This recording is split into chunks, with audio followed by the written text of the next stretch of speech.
And welcome back to the Thursday edition of the John Wayne Search Protector podcast, 6040 production. I'm Eric Halsey. I'm Alex Midway, and this is a very big weekend for us as Eric is going to be dressed in a banana suit running a muddy dash. Yep, turns out when you don't really do any research for fantasy football and your jerk friends from high school believe in punishing the loser, it's never gonna equate to victory. And for the first time ever, I am in dead last, and they are going to shame me proper on Saturday. You should be shaming yourself. The fact that you came out, you're like taking a victory lap, peacocking, like, oh, I've never even finished in the bottom four in this league. Like, I'm so good at this. I'm unstoppable. Like, and last place, here you go.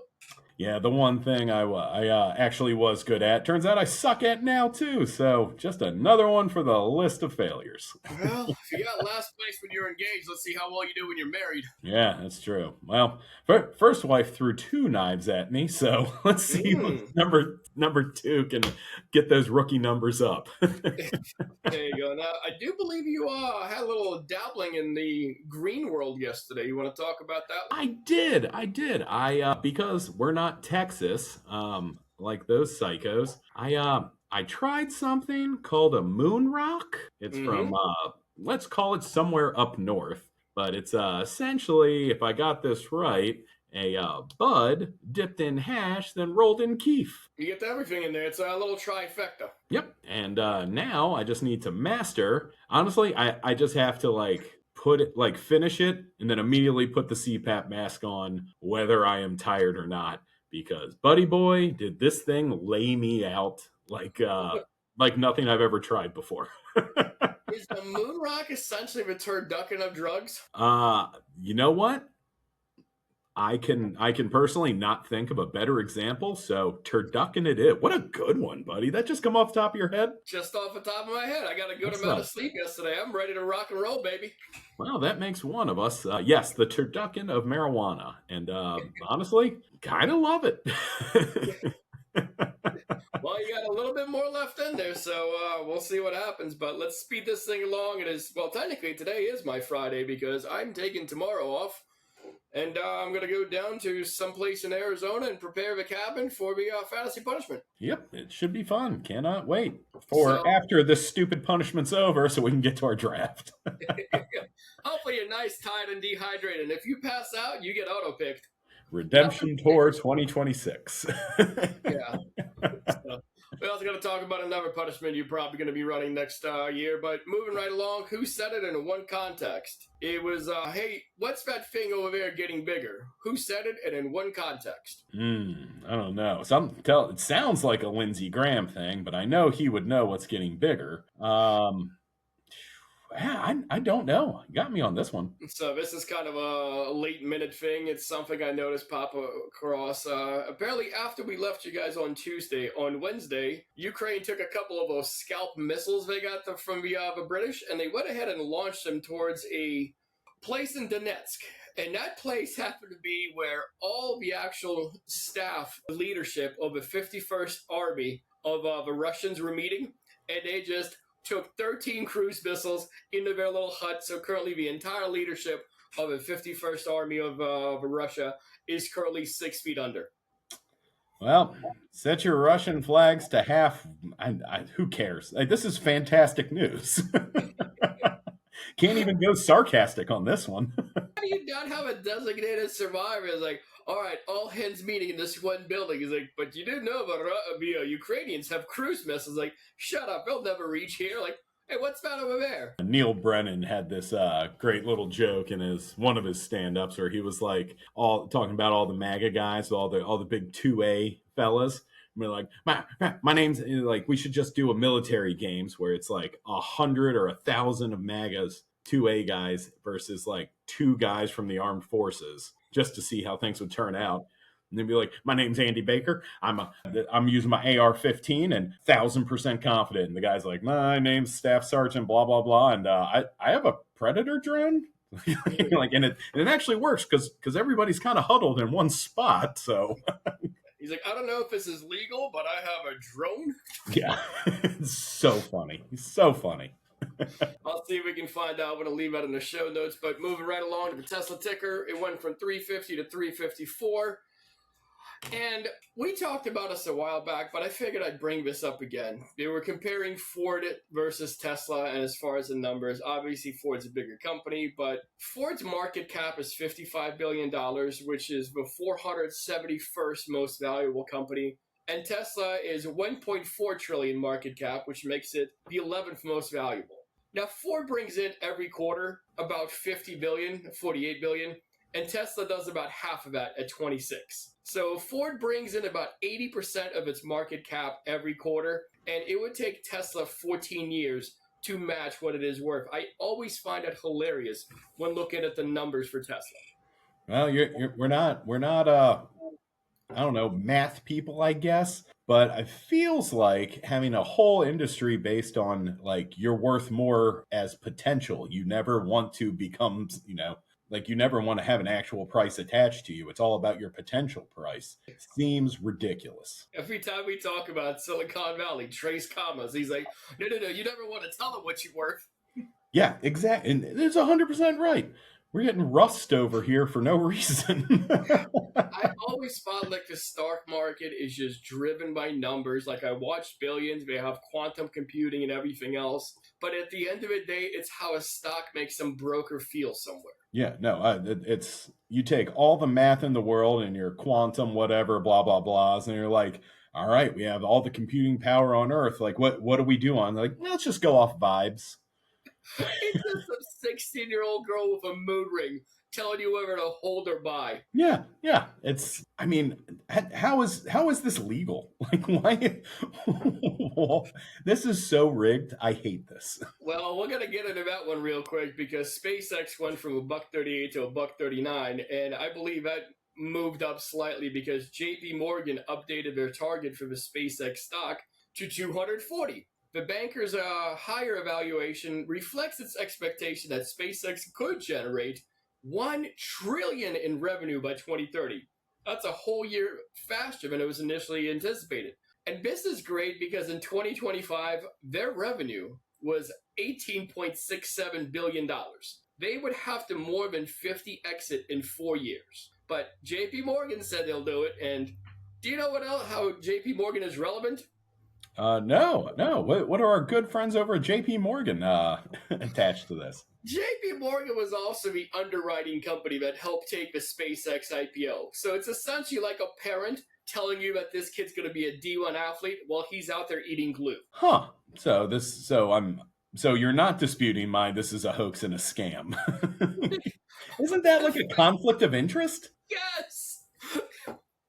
Like our underwriting says this thing is worth that much. Is like, so if you put a bigger number, you guys make more money. Like, oh yeah. He's like, mother effers. Well, I take that back, guys. I remember the first round of Doge. They said Elon would be cool with stepping away if anything ever had any sort of conflict of interest. So I guess that means we're on the up and up here. Never mind, not a scam. It's completely real. Keep investing in SpaceX. And it's all Trump's kids running the Trump charity. Yeah, I'm sure.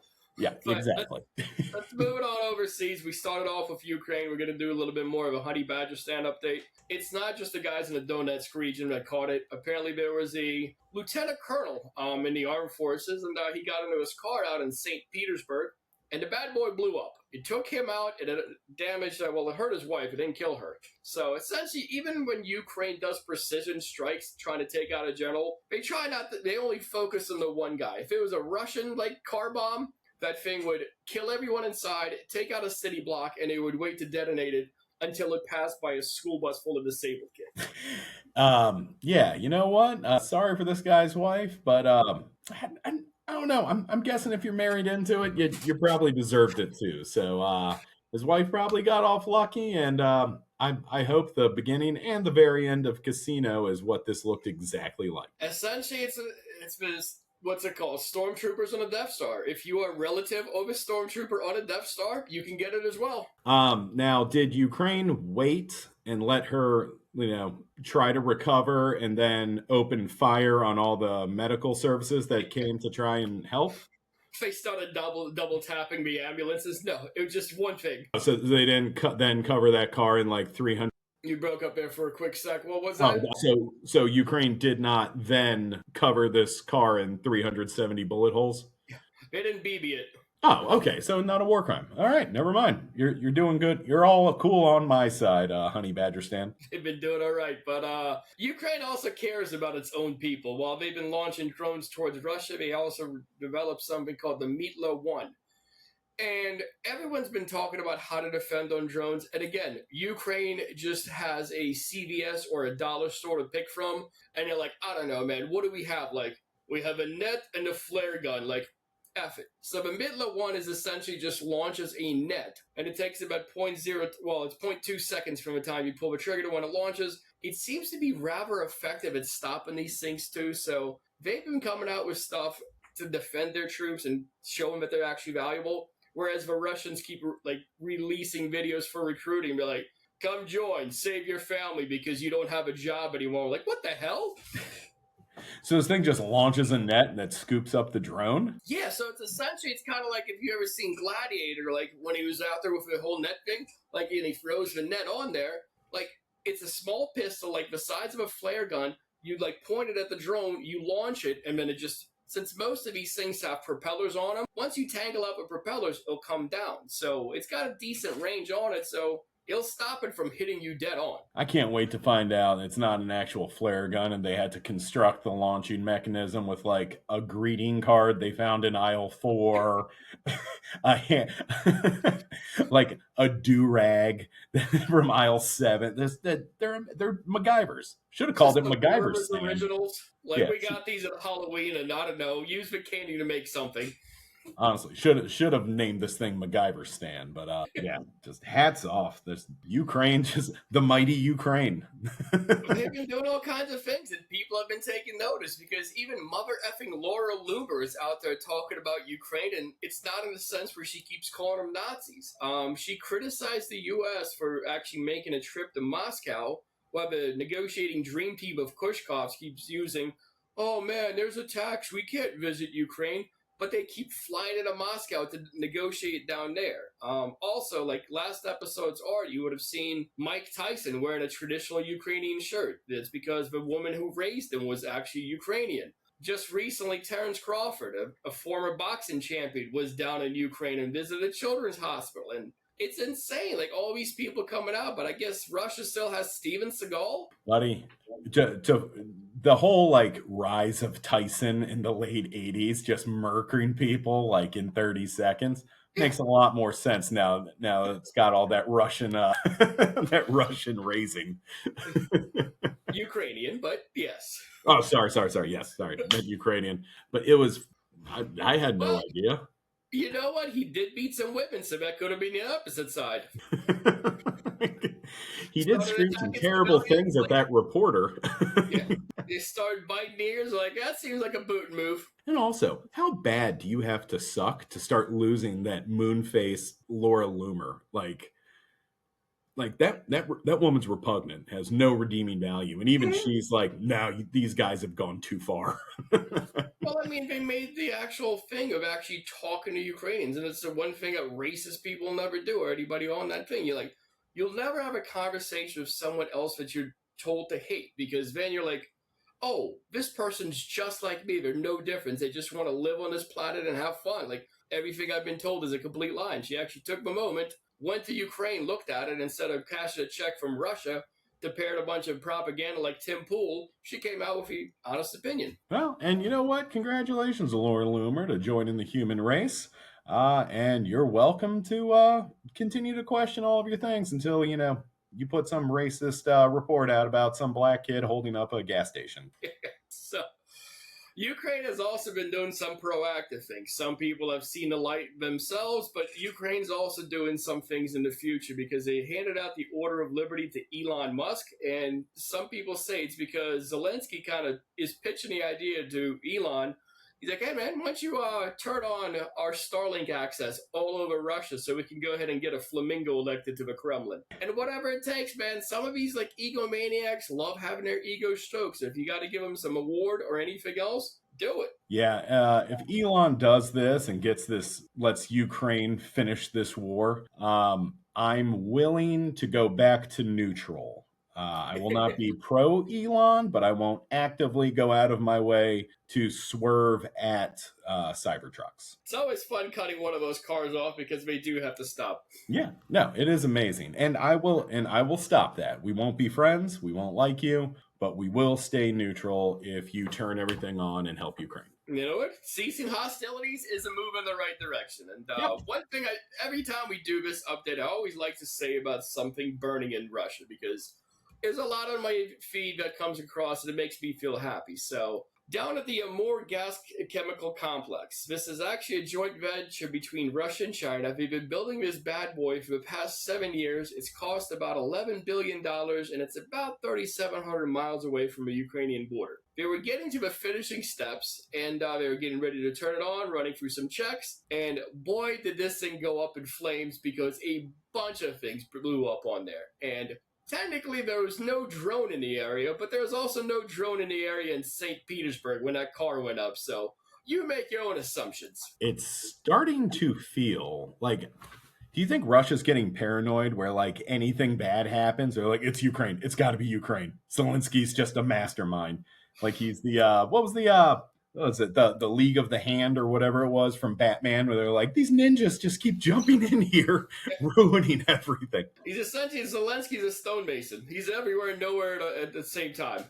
He's their Baba Yaga. Yeah. Well, Zelensky Wick over there, making things happen. Yeah, and the next drone's probably going to be filled with pencils so that, it works on all levels. As long as they're sharp and fall from high enough up in the air, it should work. But all politics local, and the other stand that we talk about is Mamdani's stand. And a while back, we told you about the actual city-run groceries that he's trying to make, where New Yorkers will actually get cheaper groceries. And one of the biggest things right now, well, two big things is, first of all, you want to be able to afford groceries, and you want them to not kill you. So he's trying to work around this problem. But Fox News has come out and said government should not be in the business of taking out private enterprise. That is not what America is about. It's a guy named Jaffe told Fox News Digital. And this is hilarious if you don't take into account that this administration now owns parts of Intel, NVIDIA, U.S. Steel, and a bunch of other things. But when the actual poors are able to get cheap grocery, that's when it becomes communism. Yeah, you got to separate your workers from the means of production. It's how the rich stay rich and smart enough to keep running this country as successfully as it currently is. And if you can't sense the sarcasm in my words, I don't know. Thanks for the download. You're a moron. Probably still watching Fox News, but they continued it on. Like, I started watching a part of it. Like, it became like a Trump press. I'm like, I can't do this. Like, no person with half a brain's going to be able to, like, believe this. But what they said was they're embarking on a plan that'll be disastrous for people that are in the business and creating jobs. And the heartless administration feels that if you can't compete with one city-run grocery store, you shouldn't be in business. That's just wrong. You're like, it's heartless to make groceries cheaper for people? Like, what the F are you talking about? Yeah, this really kind of, like, isn't the whole key to capitalism now? Like, you need to drop your pricing down or give some other reason for people to shop with you? Isn't that the point? Isn't like that the whole thing about capitalism? I mean, capitalism also leads to Mark Zuckerberg firing his entire staff to have AI take over, and his company takes a dump. Like, anything for the dollar. And you can't tell me about government overreach when Scott Bessent just pumped $9 million into the bond market. Like, that isn't a free market economy. You're literally stimulating the market with the actual government funds to the tune of $9 billion. 8.6, but it is what it is. Yeah, we're rounding up. Someone will learn how to steal $400,000 out of that. It's already with the Trump kids. Round numbers, guys, round numbers. So I do want to get into something as well. We talked about the actual trip. Well, Laura Loomer even mentioned it, John Radcliffe's trip to Russia. And some people are saying that he was down there essentially to talk with the powers that be to not attack NATO. And instead of talking to Putin, he went ahead and talked to two FSB top tier guys. It was FSB, the third order, and the fifth order. Some would be inside intel, and I don't know what the fifth one does. But this is also the same thing that we did under Biden as well, when Bill Burns flew over to Russia when they were hearing about the Ukrainian invasion. He talked with Putin actually, and then he came back and he told Biden, he's like, yeah, he's 1,000,000% invading. So I would imagine this is the same thing. And in unrelated news, Belarus, a very big ally of Russia, orders a surprise military readiness check. Huh. And it's almost like Russia's gonna throw someone else in on this fight too. I mean, they got the North Korean at the table, so why not get the Belarusians in? Because they were thinking about doing it early, and Zelensky's like, you better stay in your lane because our drones can fly in north as well as east. Do we know what the Belarusian army looks like? Like, what's their power ranking on 1 through 10? I don't know about that one, but I would imagine it's going to go down relatively quickly because there's, I don't know, if Belarus enters this whole thing as well, there'd be no reason NATO doesn't come out, and this would be the perfect ending for the guy who said he's not going to start any wars. Yeah, I've got I don't know, just Belarus doesn't look super big, and North Korea doesn't look super big, and Russia's enormous. And they obviously can't deal with the whole I ain't hear no bell thing yet by themselves. So I feel like you're just losing sides. And yeah, they can go east just as well as they can go south. So Yeah, good I luck. mean, it's true. Ukraine will go ahead and bloody up a lot of the Belarusians, but at the same time, waging a war on multiple fronts is not going to be good for Ukraine either. You only have so many drones that you can fly out to a place, and having to wage it on multiple fronts, that's not going to work out. So my advice to Belarus is stay BF in your lane. Well, as DMX once told us, handicap those guys can get it too. So another thing, apparently Radcliffe went down there. He was the same thing with Besson, because we announced those sanctions on Monday. He's like, oh, and we're definitely going to get rid of Iran and everything else. Like, yeah, because they haven't been under sanctions for the past 30 effing years. But yeah, whatever. And he was talking to me, and he talked to the Russians, because the Russians and the Chinese still deal heavily with Iran. And in case you forgot, apparently the Russians were providing targeting data to Iran when they were launching missiles at U.S. military bases. But yeah, sure. Keep saying that Iran's under some sanctions when the two biggest players are like, yeah, we're going to dance to our own tune. Didn't we put sanctions on Russia at some point, and that didn't really do much either? Yeah. Yeah, so I don't know. I'm done with all this speak. I'm convinced we're getting 9/11 2 Russian Boogaloo, and yeah, I don't know. I just cannot wait for November if we have elections. I hope we make it to November, and I hope it counts for something. But we're gonna make a game, and you take a shot every time a Republican says it's cheated, and we're all gonna just have liver collapses. I'll send you over a little moon rock, and then we can have a different game. See which one stays awake to the end of the episode. Just turn on Fox News, like rigged election. Like, wait, I won. He's like, perfect election. Like, geez, we're gonna be mainlining this stuff at the end of the day. Do you think my pillow guy's still gonna be complaining about losing a primary to another Republican then? Yes, 1,000%. It'll be on his tombstone. But in the meantime, while we're talking about the presidents of Russia and the similarities to ours, did you see the Department of Education hype video that they posted? No, but it's Linda McMahon still running the show over there, so I'm assuming there was a great production value. It was definitely good. It was out of a movie called The Darkest Hour, which dealt with Churchill during WW2. And it was Churchill essentially yelling into the camera. He's like, you cannot negotiate with a tiger when your head is in its mouth. And then afterwards, they're out to put on some cool music, and I got Trump walking all over the place looking spry instead of usually farting on himself and taking naps. But do you know who, Churchill was referring to when he was talking about the tiger? I believe it was Hitler, wasn't it? Yes. And the White House put this out with a little tiger emoji. Oh, did they? Oh, yeah. I'm Hitler. They're just testing the waters. Be like, when can we just bring out the swastika? Like, full-on swastika. It's no different than the Christians. You can keep quoting that book all you want. If you didn't understand it, none of your actions are going to make sense along with it. Yeah. So, I don't know.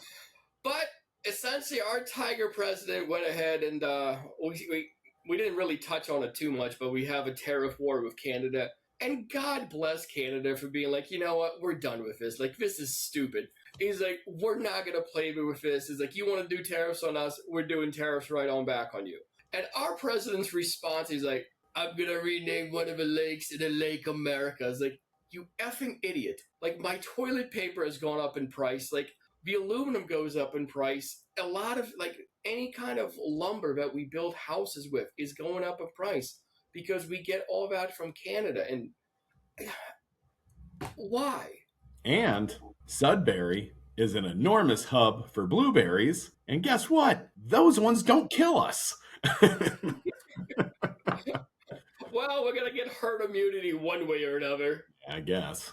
How far away are we from just doing vaccines for, like, celery? Like, we're no longer focusing on cancer. We're just trying to vaccinate ourselves from some cabbage. It would never happen because all those vaccines cause autism, despite all the data showing otherwise. But I'm a grown man. He's like, you could be retarded still. It's like, I shouldn't be listening to you. Now show me your penis. Send me pictures of children. It's like, what the hell? It's like, why do you think we keep asking about trans kids? Like, stop. There's like 6 of them on a national scale. Like, and I can't afford my groceries. What do you think is more important?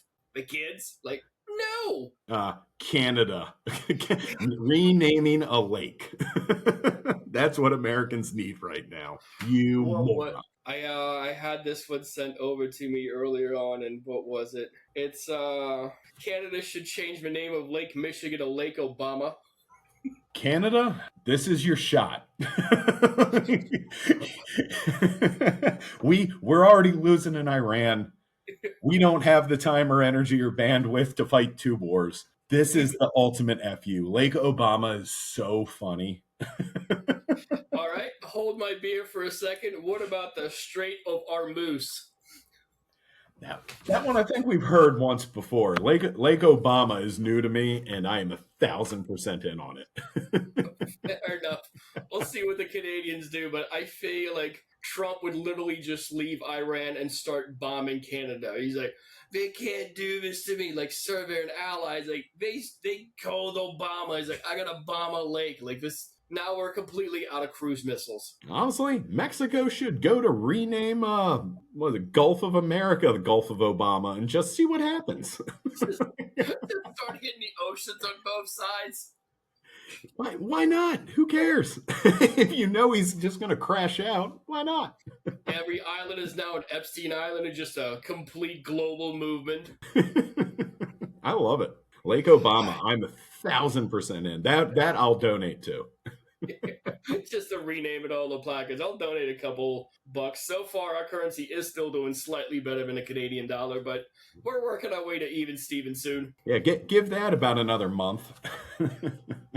So, one thing we did completely glance over last episode was, Dolly Parton passing away. And honestly, I never really listened to Dolly, but this is one of those things I hear a lot about her after she's dead. And she was apparently a hell of a lady. One of the things that came up was when Tennessee offered to put up a statue of her, she wrote him back like she appreciates the gesture, but she wouldn't want funds going to some statue when they could be used to help out the people right down the road who are starving. And if that is a complete opposite thing from a current administration, like, yeah, that's what I was going for. But she also had a program where she had a charity that would literally ship out books to kids to help them read and to inspire reading. And yesterday, Trump came out and he's like, Dolly Parton, great woman, blah, blah, blah. And I'm surprised he didn't say, like, she wasn't as much woman as I am, or just try to one-up her for some unknown reason. But he's like, flags are going at half-mast. Like, well, I want you to remember at the same time that he's saying this, the policies of the GOP also gutted that book program. So when you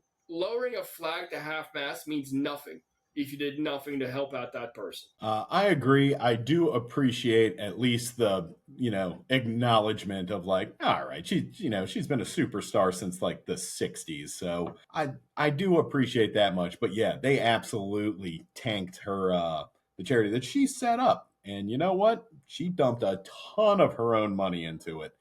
I am a Dolly Parton fan. By the way, Tennessee doesn't need a statue. There are murals of her in Nashville everywhere. She is universally loved, and I feel like not lowering the flags to half-mast really starts hurting them in those southern states. So at least she gets her little uh, tip of the cap there. For those of you who are not familiar with Dolly Parton, huge country singer, honestly, maybe the nicest woman of all time, enormous chest. Uh, if you Google Dolly Parton, best little whorehouse in Texas, it was a musical she was into, smoke show. I don't know what this Jolene was packing, but it had to be pretty good to stack up against Dolly in her prime. Fair enough. It's something I'll look into. It's since I'm not going to be watching the Kill Chain movie on Amazon Prime. But unfortunately, the hits don't stop there, as Wednesday, we also lost Tim Curry, also at 80 years old. Curry starred in Home Alone 2, which also included a cameo of a back then not so orange future dictator, so maybe those flags are at half-mast for Tim, his co-star? I don't know. Curry is most well known for playing gender-bending Dr. Frankfurter in the cult classic Rocky Horror Picture Show, as well as the original Pennywise in the 1990 miniseries It. And in my personal opinion, way creepier than the Skarsgård one from the past 2020s. I haven't seen either one, but one of the things I did see pop up on my Instagram, it was supposed to be like a guy who's going to be deaf, and he's talking to the Grim Reaper. He's like, all right, now go find me that 80-year-old who always was talking to kids. He's like, uh-huh. He's like, he was in Home Alone too. He's like, uh-huh. He's like, I've got the right guy. He's like, mother effer. I was like, that's the wrong dude again. It's like that story, like, you hired the wrong one-legged wrestler. So, R.I.P. Tim Curry, the best Pennywise there ever was. Creepy, magnetizing, and you will be missed. But just in case your childhood hasn't taken enough hits this week, we also lost voice actor Peter Cullen. Cullen was voiced Eeyore for the Winnie the Pooh franchise, Optimus Prime from Transformers fame, and he even made all those weird noises the Predator made in the 1987 possibly greatest movie of all time, also named Predator. He also did voice work for Chippendales Rescue Rangers, Gummy Bears, DuckTales, and pretty much every other awesome cartoon through the late 80s and 90s. That is quite some range, going from Eeyore to freaking Optimus Prime and then making those noises from the Predator guy. Is he like who was the guy from a police academy who's able to make all those noises? I can't remember his name, but yeah, like honestly, why isn't that guy doing cartoon and voice work? That guy was amazing. It could be only one. Highlander rules, I guess. So yeah, this has been three brutal deaths for anybody who grew up in the 80s. But we make it a point to leave you with a feel-good moment, and mine comes from former head of ICE Greg Bavino, who kind of looks like a Nazi middle schooler. Oh, sorry. Hey, what's going on? Did you say Mein Kampf? Mein Kampf for this story here? No, but that would have been way funnier. You're on the ball today with the quickness. Got that sleeping, baby. Yeah, it's that CPAP. It's doing wonders for your timing. But yeah, Greg Pavino sat down with Tucker Carlson and immediately pulled a wall kiss, painting himself as a victim and not the guy who made shooting citizens great again. Evidently, the most transparent administration in history pulled his security detail, and Greggy Poo had some thoughts about it, claiming Border Protection Commissioner Rodney Scott was the one who had his security pulled, despite Bavino fielding numerous death threats. Some say justified, but we just do the reporting. Did you see any of this, big guy? I did not, but is Tucker Carlson essentially the new Oprah, where people go to like rehash their image now? Like the far right's Oprah is now Tucker? I think Tucker Carlson is going to lead the way for the purple pill community, whereas he was the voice of the red pill guys. You know, he was like their reporter, and now that he's kind of figured out that money train is about to go away and prison's coming for everyone, assuming we ever get elections again, now he's kind of going playing the middle, and he's like, well, maybe everybody's bad.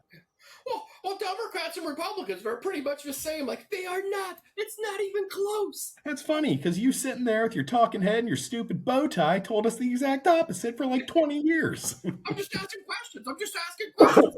Just asking questions. You were complicit. Just go ahead and say it. And now you found out that Nuremberg trials are coming. Yeah. So they sat down, and when asked why, Bavino didn't pull any punches. Kind of. Bavino, I think I think to silence me.